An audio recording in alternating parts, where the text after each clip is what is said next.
संत रामपाल जी महाराज के अमृत वचन। एक चींटी है, सारा दिन एक कण की हो सकता, पता नहीं कितने चक्कर काटती है एक कण के लिए, एक पल की चैन नहीं। तो उनका स्वभाव ये होता है कि माया के लिए संघर्षशील रहते हैं, भक्ति के लिए कहते हैं तो कहते हैं मुझे समय नहीं, और भक्ति सुनाना चाहते हैं तो उनके गले उतरती नहीं, उठकर चले जाते हैं। तो क्या बताते हैं कबीर साहब, कहते हैं कबीर पिछले पाप से हरि चर्चा ना भावे ना सुहावे, कहूंगे कह उठ चले ना और बात चलावे।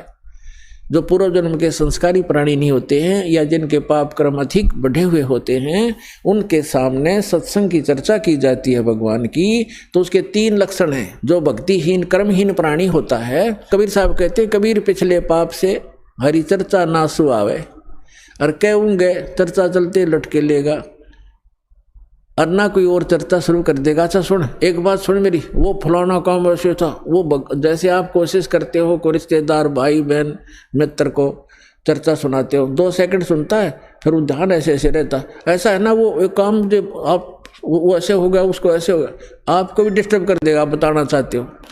और तीसरा कहते हैं फिर मुझे काम याद आ गया, फिर मिलूंगा, उठ कर चल जाएगा।